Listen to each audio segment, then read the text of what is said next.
Cameron are on right now in our second episode of the East Coast West Coast podcast. We're going to just discuss quickly, how Cameron and myself are, how our lives go and what it is that we do. Because currently, the current situation is we are in the middle of the COVID-19 crisis. And in our first podcast, we did discuss, Cameron is a deputy chief for the Patterson Fire Department. So I know firsthand that he is on the front lines. So I talk to him every day about, kind of what he's seeing out there and what's going on, because it is affecting small businesses right now, including East Coast, West Coast, as not only do we have the gym and, most gyms are closed. And as far as California goes, they're not expected to open until their phase 3 or phase 4. And on top of that, we also run corporate wellness programs that actually sustain and pay for our bills. With Blizzard Entertainment and Experience, also those campuses are closed, and they're not reopening them up completely until they get their okay from the government or the governor currently right now. I wanted to just East Coast Gym is also closed. It's been, I think, almost 8 weeks now, so we're taking a beating there too. Yeah, so, gyms and along with East Coast, West Coast, we are definitely being affected by this. And, I know a lot of you out there don't have, that firsthand experience, or that person that you might know that is on the front lines out there and, telling you what they're seeing. We're all just relying on all this garbage we're seeing on our social media right now. There's like articles coming out every single day, videos, they both go with, the liberal version of what's going on, the conservative version of what's going on, the Republican, the Democrat, and no one knows what to believe, and no one knows what the hell is going on right now, what they should be doing. You drive around town, some people are just staying in their houses, other people are driving around and they're living their lives normally, and then other people are driving around doing what they have to do to survive. And, some people are wearing masks, other people aren't wearing masks. The doctors in the beginning of the COVID crisis said, hey, masks aren't helpful. In fact, when you wear a mask, you tend to touch your face 32 times more than you would if you didn't wear a mask. So it's not advantageous for people to wear a mask. And then now you're hearing, hey, when 2 people are wearing masks, it reduces the risk of COVID. And no one knows what the hell to believe, because the narrative keeps changing. And the narrative is changing to fit, whoever is delivering their message. And right now we don't know what the fuck to believe. So, I'm going to at least give you guys some information on the front lines with, my best friend Cameron. And, East Coast, West Coast does have some answers for you about what's going on there statistically and both, visually, like right up front, like, because Cameron also deals with, supplies that they need to, for their, their EMTs, paramedics, and, the firemen. So, Cameron, if you could just shed some light on what you're seeing now versus mid-March when the COVID crisis first started, statistically, and what you're seeing, firsthand. So I'm a deputy chief in the Patterson Fire Department, which is the 3rd largest city in New Jersey. It's actually the 2nd most densely populated city in the nation, next to New York City, which is a pretty remarkable statistic. Our county's the 3rd highest number of cases in the state of New Jersey. And of course, my city is the number 1 in the county with the most cases. So beginning of March is when it all kicked off. And luckily, our chief had the foresight to get us prepared. So we started to acquire a large amount of personal protective equipment, masks, gloves, Tyvek suits, goggles, you name it. So we were pretty much adequately prepared. Now, part of the role I play is the Office of Emergency Management, which means we coordinate resources for the entire city. We also coordinate with the county and with the state to get whatever the city and the citizens need to sustain themselves through this pandemic. And we've been providing shelters, senior citizens, other departments, police departments, DPW, city workers, city hall with PPE to protect themselves. We've been doing that since it started. Initially, we had to really ration everything because we didn't know how long it was going to take before more supplies started coming in, and everybody was desperate to to get stuff. And it's the same story that you heard all around the country. That's a fact. Again, luckily we were better off than most, I think, due to early preparation. Now, as far as the call volume, we started off with a massive influx of calls. A lot of it may have just been people getting a little jumpy and nervous about something that they may have. We peaked out at probably 100 and COVID calls per day, which is a huge amount.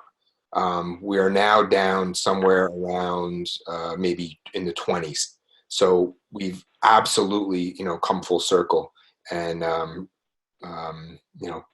we're doing maybe like 20% of the initial call volume. However, the calls now, there's more DOAs than there were early on. And I think a lot of it are people that, either, tried to wait it out or didn't seek medical attention soon enough. Oh, man. So I'm a deputy chief in the Patterson Fire Department. There, I answer to the chief of the department, as well as, the director of public safety. There are 9 other deputy chiefs. Each deputy chief is assigned a certain division within the city. I actually run the communications division, which covers the police department, which has about 40 dispatchers, as well as the fire department, which has about 20 dispatchers. And ironically, I'm also covering the Office of Emergency Management. This was thrust upon me right before the epidemic started. So I kind of had to learn on the fly, the ins and outs of being the OEM coordinator for the city. Okay, great. Okay, so, basically you're seeing all the calls that are coming in. You're seeing, all the statistics of, the equipment and all the things that need to go out, what you guys need. And then, what's obviously what's going on right now and how many, new cases there are. And then obviously the influx of people in the beginning versus now things kind of dying down. I don't know what you have heard specifically, but, that they're classifying deaths as COVID deaths, regardless of whether or not the people actually died of COVID. But if they were found to have COVID and they had cancer for like the last, year or two, and they've been terminal the whole time, do you have any, insight about that and what you're seeing, from, the hospitals and the doctors from a medical standpoint? Yeah, so we're doing our best to try to, really delineate what's considered a COVID death and what isn't. So if we happen to roll up on a person that is DOA, we want to know what symptoms did they have prior to dying. Is there a loved one that can say, hey, they had COVID type symptoms, they had a cough, they had trouble breathing, or are they exactly that, like they had heart disease or COPD or something other than COVID stuff? So we're doing our best to truly define what the cause of death was. Sometimes there may be no one in the house and no one can tell you the story, but we can't with confidence say whether or not that's a COVID death. So it just will be considered a DOA unknown. So the next question that I wanted to ask from your perspective, should each state be assessing the COVID virus on a case-by-case basis based on New York, New Jersey is known now to be the epicenter of this pandemic. My opinion is that I think New York was the perfect storm for the pandemic, and New Jersey, because it is the most densely populated area in the whole world, with the exception of maybe some cities in China. These buildings are built on top of each other. There's a subway system. Mass transit is the only way that people get around in New York and New Jersey, because they have to do it that way. Otherwise, they'd be sitting in traffic for 5 hours. So, what are you seeing out there? Do you think that, the world should be closing down completely, or do you think that it's a case-by-case basis? You are in the epicenter of the virus. So what is your opinion on that? Because, this seems to be the big dilemma right now between all parties involved, on the left and the right and up and down, whatever. So, from what I see, it seems like, without a doubt, it seems to hit minorities more so than, Caucasian. Part of that could also be that, you know, many people have underlying comorbidities, and I absolutely think that that's like the Achilles heel, right? So if you have, any type of comorbidities, high blood pressure, heart disease, diabetes, anything like that, you are a perfect target for it. And, unfortunately, a lot of that, coincides with some socioeconomic status, and people who aren't taking care of themselves. Could be due to, financial situations or poor health care. And, in the city I work, that's the brunt of the population. So that's what I see. I see a lot of minorities that are, affected by this more so than not. I think absolutely case by case basis should be taken almost like in the city and the county level, where, areas that are hit harder or have a different demographic where things are running rampant, more population density, those need to have more stringent, self-isolation or, isolation, quarantine, you name it, whatever you want to do, whatever you want to call it. Those areas should, be more cautious, whereas other areas where it's not that rampant and you have lower, death rates because, it's just not a population that has a lot of comorbidities, then there should be more freedom, it should be open. Businesses should be open. People should be diligent and wear masks, not touch their face. And for the most part, if they're just kind of coming and going and not, crowding around each other and practicing good hygiene and, wearing a mask, I don't see what the issue is. Even in, as long as you're, washing your hands before you come in, immediately when you get, before you leave or when you get out, and you're wearing a mask and not breathing and coughing on somebody. I mean, for the most part, I think you should be good, Yeah. Okay. How do you feel about the mask wearing situation? In the beginning, they told us that, wearing a mask would be more detrimental than wearing a mask, and that they should save those N95 masks for the paramedics and the EMTs and the firefighters and policemen. If it's not fitted properly, it doesn't even work. It loses its efficacy. What is your opinion on that? And based on what you've seen from the guys that you work with, the guys that are wearing masks and not wearing masks, is there any difference in who's catching the virus? I think there were two scenarios that were, at the get-go. The first one is they knew there was a shortage of masks. So they didn't want non-essential people and people that didn't need it to scoff up the small inventory. Yeah. Exactly. The other thing too is I think instantly if you start telling people they got to wear masks, you're creating like an alarmist type society where instantly, people are going to freak out. And I think that's two things they wanted to deflect. They didn't want to, have non-essential people get the stockpile or whatever was around. And they didn't also want, they didn't want to create, alarm with people. So that was the initial thing off the hop. Then as time went on, they realized that, listen, hey, masks are going to help people, just going to prevent the spread somewhat. So now that's where we're at. Okay. And do you believe that to be true? I think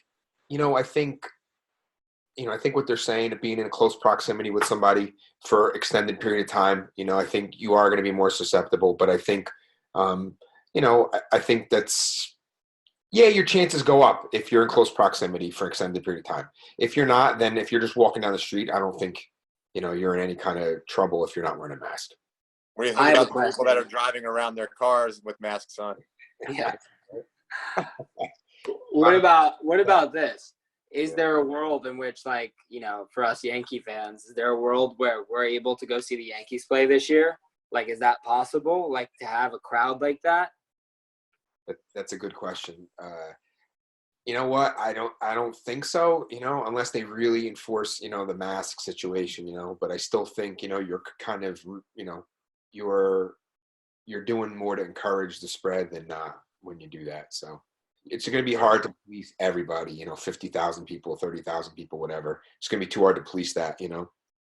I wonder if that's going to affect the ability to make money in the sport and the ability to even, to have the sport function,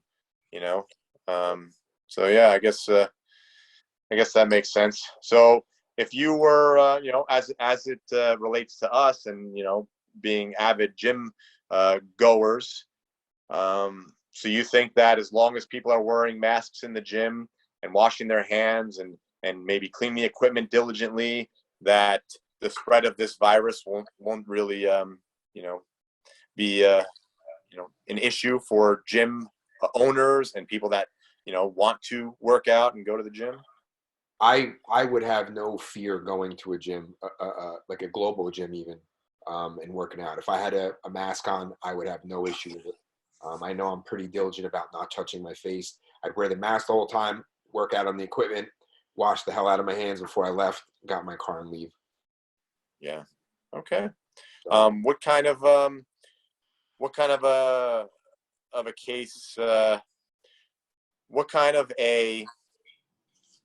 of numbers are you seeing from the EMTs, paramedics, and firemen? Coming down with COVID and also mortality rate there.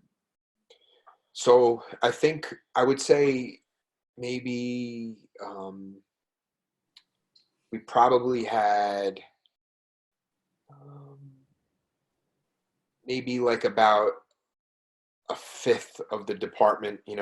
I would say generally, in our area, a fifth of departments probably, got sick. Okay. And with that, are you seeing any deaths from it? Yeah, we've had a few fatalities in our state. Luckily none in our department. But we had some police officers that passed away, and we've had some firemen, and there's been some EMTs that have passed away also. So.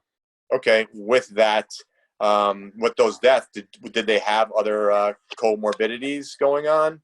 It's just hearsay. I don't know the exact details of the case, but I think a couple of them may have, and then I think a couple of them didn't, so. Okay. All right. Well, that's so how much more likely, I guess, like hypothetically, like if you're somebody who is in really good shape, both metabolically and like, you take really good care of yourself, you eat pretty clean for the most part, does that up the chances of you not being able to get this virus, or does it just make the chances of you, if you do get it, surviving it much higher? So I think you have your spectrum of health, right? So you have people with a bunch of comorbidities, metabolic syndrome, high blood pressure, diabetes, hyperlipidemia, overweight, obesity, and then on this side, health nuts. Right. And then somewhere in the middle, you have like just an average per cases. 35-year-old healthy guy, no underlying health conditions, died. You know what? Maybe he was just right at the cusp of all of a sudden becoming, having comorbidities, So, I think everyone kind of falls in there. And of course, you're going to get your anomalies where you have a guy that's a health nut. But you know what? He catches it and he passes away. But you don't know with underlying genetic stuff. Maybe he's got a predisposition to a weakened immune system. Maybe he, need it. So, yeah, I think those cases definitely would have some underlying genetic things that they may not have known about. Also read another statistic about New York is that the newer cases, like over 60% of the new cases are from people that are in quarantine. So obviously, if you can get outside and get fresh air and get some vitamin D from the sun, and you're eating right and you're not obese, you don't have high blood pressure, you don't have, diabetes, then you know what? They should allow people to go, back to normal, living their lives and get the economy back up and going before it creates even more problems and stress on, just life as we know it. You hear about, I don't know what the statistics are going to come out regarding like suicide and depression and all these other things. I mean, I know a lot of people, that are depressed and that are suffering right now, that have come to me. I have to take a lot of, calls and messages from people that, they depend on, me for, their health. And so, when they're depressed, I get to know about those things as well. They tell me when they're not doing good. And, is it better that we get back to our normal lives just from a health standpoint and from an economical standpoint? My opinion is yes. I mean, what do you think? I mean, I don't think anybody would argue that, this kind of shutdown and quarantine is making everyone less healthy, right? Everyone's getting more unhealthy. The quarantine 15, they're gaining the weight. Everyone's mental state is not good, right? Low vitamin D levels. I mean, you name it. It's actually, it's kind of a recipe for someone to, kind of get sick. You're just, nothing good is coming of this for the people that are, isolating and quarantining. So without a doubt, I think they're more susceptible to catching it, Yeah. and a bad case of it. Sure. And, I mean, I've read other things about they're creating the perfect storm right now for the second wave of COVID to come through while people are quarantining and they are maintaining, their distance from everyone else, but also they're getting more and more, obese, or, they're getting more unhealthy in fact. And then it's going to create, their immune systems are going to be compromised and lower because they are not getting,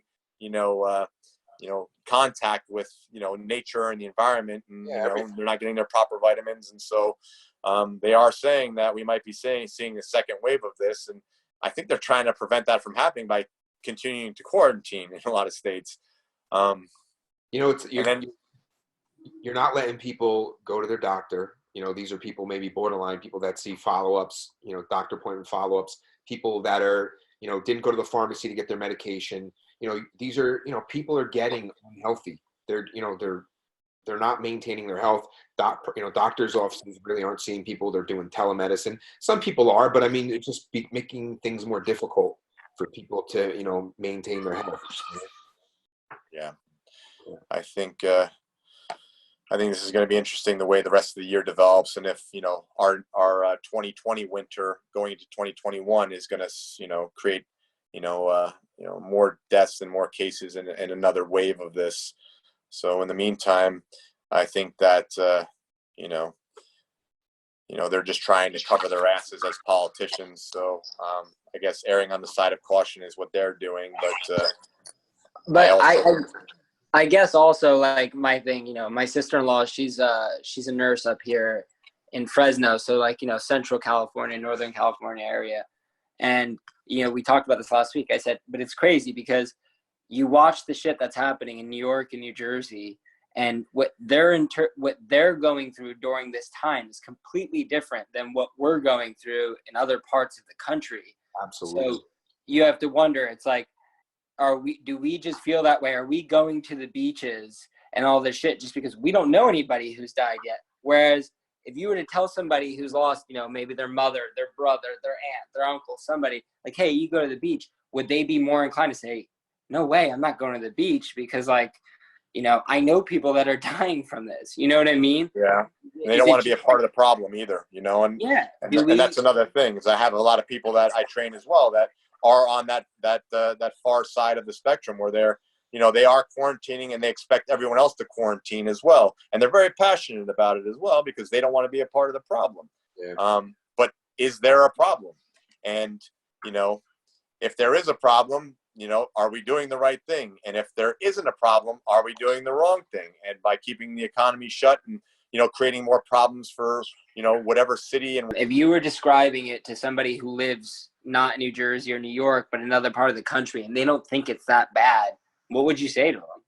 Like, how would you defend that? I think everyone's experience is different, right? Based on what's going on. I think this disease, this virus, it really exploits, the unhealthy. It just looks for that, like, weakness in people that are not taking care of themselves or have, some health conditions and stuff. And it goes for it, and that's what it is it's so sorry to say, but it is like survival of the fittest. It's going after people that have underlying health stuff that haven't been taking care of themselves, or they're not doing it the right way, or, they're doing it, with medicine. And as you can see, I mean, that's those are the weakest, the ones that have, a few things going on medication, so, I think it's everyone's experience is a little different depending on where they're at, and that's why you hear, how many people are asymptomatic. I mean, my feeling is it's rampant in the population. It's rampant. It's all around, and it's done the testing to see it yet.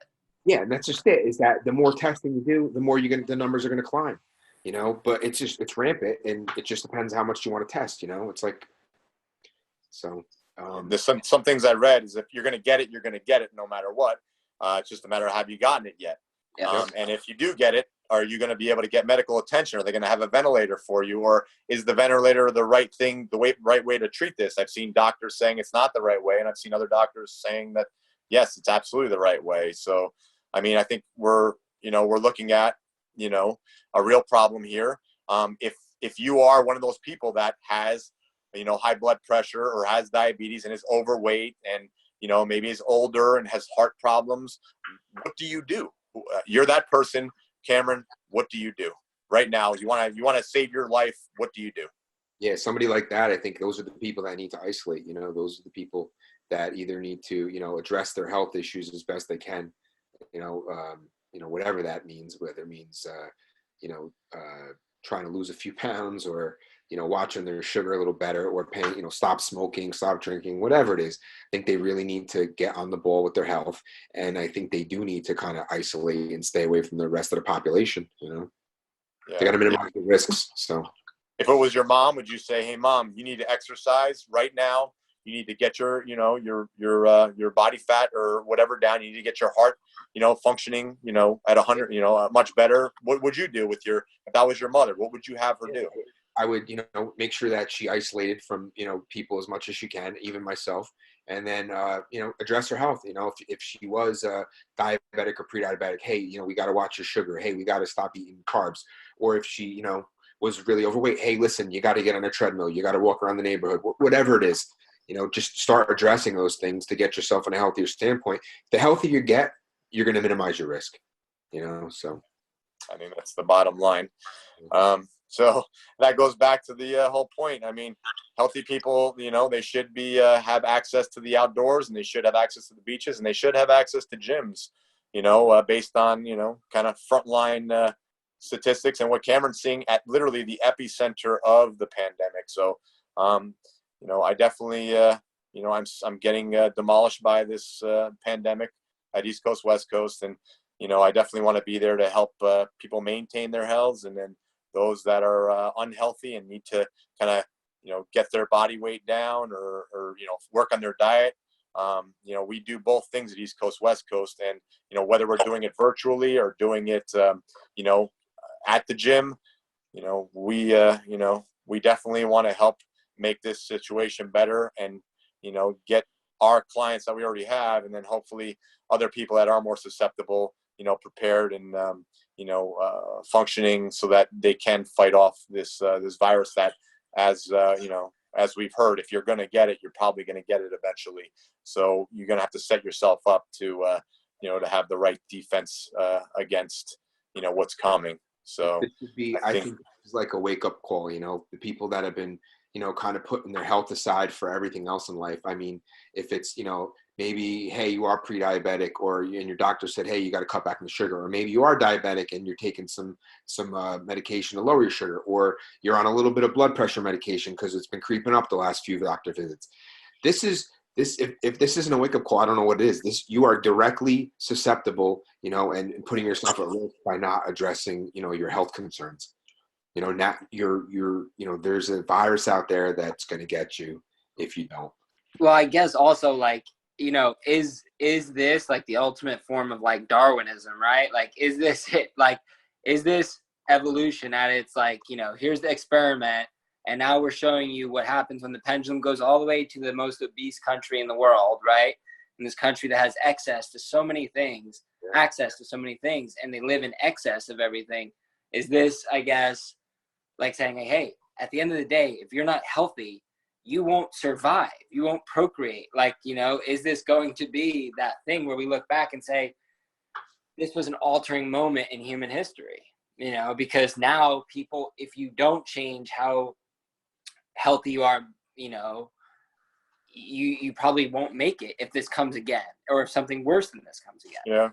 I think some of these doctors were also predicting that these pandemics were going to become, more frequent with, the amount of overpopulation going on in the world. So, I mean, it was bound to come down to this at some point, so, you get a virus like this and it's going to spread rampantly because, a city like New York or, a country like China, essentially these cities are built on top of each other, and you just have these, massive amount of people in, close proximity, it's a recipe for disaster. So, definitely take care of your health.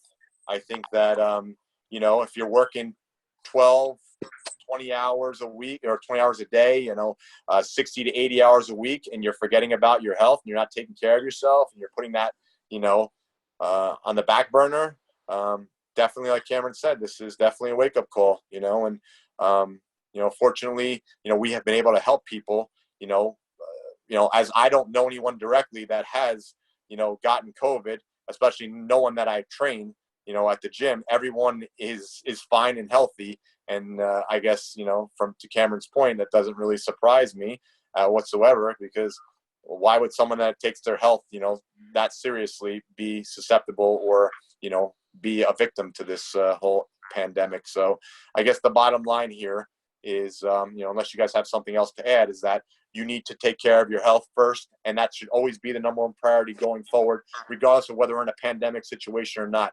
Put your health first. So that, like I like to say, when you're in the airplane, the first thing they tell you is put your mask on before you help the people next to you. Because if you don't take care of yourself, you can't do it. You can't do your job at 100%. You can't be a good father, a good mother. You can't be, a good husband, a good wife. You just can't. Put your mask on first and then help others after that. So take care of yourself. It's not selfish to do that. In fact, you'll get more time back from doing that. I was able to work 80-something hour weeks for 12 years straight. And I wouldn't be able to do that, if I wasn't in tip-top shape. So, I think it all goes back to taking care of ourselves and, making health your number one priority. So I think unless you guys have anything else to say, I think we I think once they kind of really do some research and get the data in and kind of figure this disease out, I think they might end up seeing that it's kind of strategic in the sense that whatever your, let's say weaknesses in regards to your health, this disease has a mechanism that's actually like able to undermine it, right? So like it exploits it. Yeah, absolutely. And they're going to see it. And it's high blood pressure, high cholesterol, diabetes, like you name it. They're going to see that it has a mechanism to kind of defeat each system, and then on top of that, these are all kind of, diseases, inflammatory diseases. And of course, we've all heard of the cytokine storm. When you have high levels of, inflammation, it's just, this one extra thing is just one thing to kind of kick you over the edge and create this cytokine storm, which is, killing people in itself. So you're predisposed on a lot of fronts when you have underlying medical problems. And I think they're going to end up seeing it, how it affects each of these mechanisms, and kind of defeats them. So. Yeah. Awesome. Yeah. Well, thank you for your insight, Cameron. I think this is going to help a lot of people wrap their head around, what's going on right there, especially on the front line, and someone that is, a health expert. For those that don't know, Cameron is a clinical nutritionist. He has his master's degree, and he's a certified strength conditioning coach as well. So, he's out there helping people with their health every day, and he's changed a lot of lives around. And that's kind of what we do at East Coast, West Coast. So, if you are looking to, get your health on track, and if, you're already with us, let's try to keep it that way. We we have been doing our online videos and our online workouts. So, we will find a way to help you guys one way or another. So, again, just reach out to us, whether it's on Instagram or whether it's on, Facebook or our website, eastweststrength.com. So, and we can do whatever we can to help get you guys on track or maintain your health as well.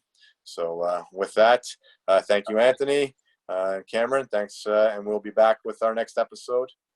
I'll see you guys then. Peace.